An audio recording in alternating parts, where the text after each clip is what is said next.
Hey guys, it's Vince. Today we're going to be discussing a product revision that's been out now for about 4 years. It was one of my first designs, and that was my G540 solderless connectors. They really consisted of nothing more than a DB9 with 6 leads coming out of the DB9 that were of course soldered in. They ran to a terminal block. 4 of the leads were color-coded, of course, to the Gecko's G540's diagram, wiring diagram. And 2 of them were color-coded to white, which actually instigated where the actual current set resistor went into. Once again, they had a terminal block, the DB9, and everything bolted to a mounting bracket so you can mount it to your system. It worked extremely well, but the design was never really clean. It was kind of clunky, and it was due for revision. I always am striving to make my products better, take it to the next level, so to speak, and I think I've done that. These are my new Pro Solderless connector. Now guys, before I go into this connector and go into details on it, I want to explain that my past clients that have purchased my solderless connectors over the course of the last 2 to 3 months, they automatically get updated to my latest products. I always do that with my clients. Whether you guys are future clients or clients already, I never go backwards. If I have a listing that reflects an older or outdated product, I always try to give you guys the latest release. You don't get charged extra for that. To me, it's logical. That's just good business. That's the way I work. That being said, these connectors, real simple, full DB9 breakout board. You can see everything is clearly numbered here. It looks real clear. You've got pins 1 and 5 again for your resistor, 6 through 9 for a bipolar 4-lead stepper. Just taking the actual circuit board out, you can see very high quality, full solder connections, 440 leads, or 440 screws, excuse me, for you to actually engage your lock nuts on your female connector. These are male.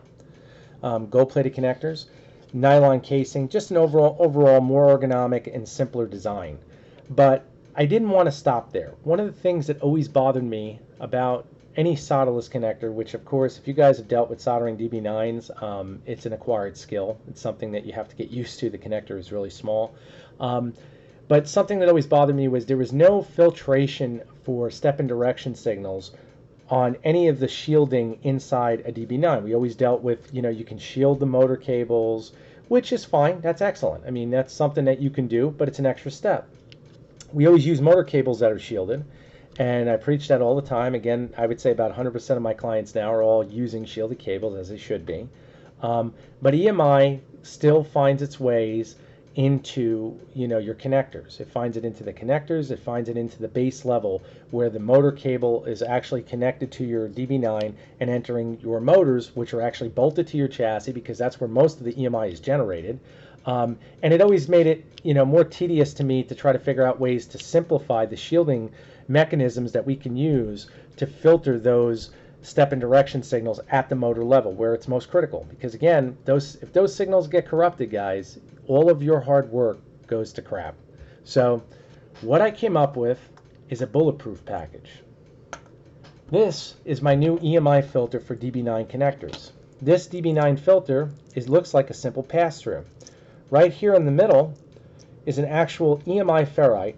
So it provides active filtration that actually plugs in and filters all of your connectors. Watch how this works.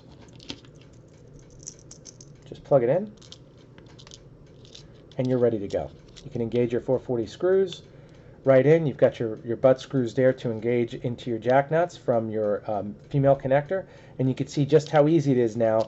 Once the motor leads connect here, you're actually filtering with an EMI active filter all of your step and direction signals going into the motor.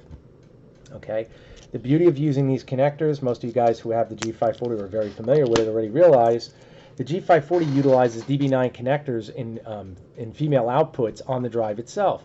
You can use these at the drive level and plug these right into the female outputs on the G540 itself to actively filter all of those signals at that level as well, if you chose to. Okay.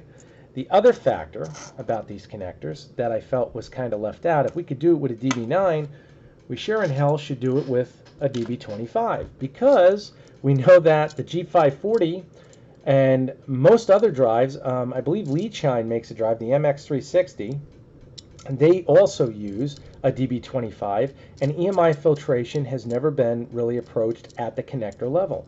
And this now adds a bulletproof effect to your system. You can see just how thick that is. That is all one giant EMI filter, guys.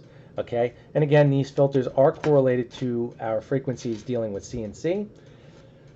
The beauty of using a DB25, I don't have to tell you, for the G540, it's got a parallel port. The other factor is for guys that are doing individual drives on typical breakout boards. This is one of my super simple breakout boards. You can see here, in order to filter the drive or the actual board itself, plug it in. Now you still have your female, and now you have active EMI filtration at the board level where it's most critical, once again, when we're sending and receiving signals from the computer. This system, guys, is an amazing system for simplicity and offering you a next level of security and peace of mind. You also are mostly familiar with this unit. This is the CNC Drive UC100 USB controller. This converts a parallel port on a breakout board or a G540 to USB format. If you did want to implement this, all you'd have to do, you can see you got a female here. You plug in the male. Boom, you're left with a female there. The unit comes with a gender changer, which is both male to male. Plug it in, and now you have active EMI filtration from the UC100 right here, all of your signals right going into your system itself.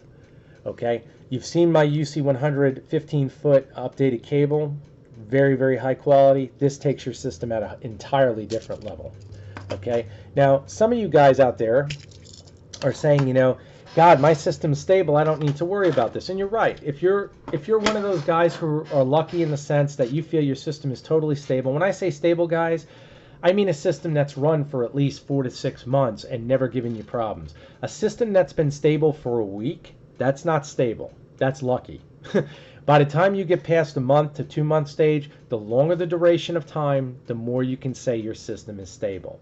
What typically happens, I still receive emails and videos on a daily basis of clients, or I should say future clients, not most of my clients. Most of my guys understand the importance. I always preach it to them. But future clients of their systems that are still having problems with EMI. Either they tell me, hey, you know, I run the system for 3 hours and it works great. Then I go to run, you know, the next day and it just shuts down. I'll have, you know, system faults, random system faults, random switch fault, the ghost in the machine effect, so to speak.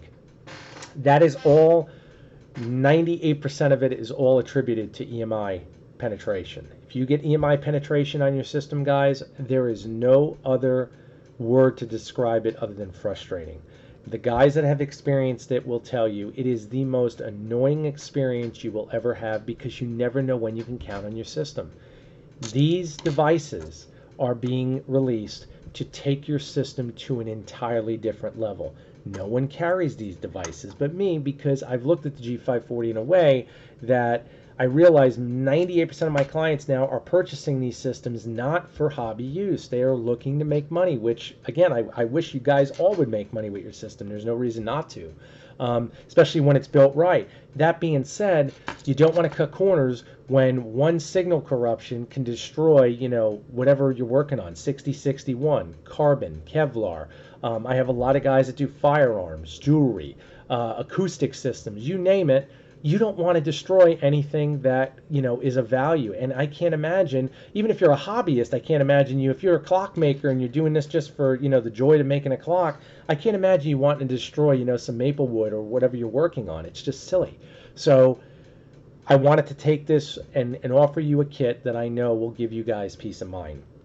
I think it truly does. I think it takes everything to an entirely different level of simplicity.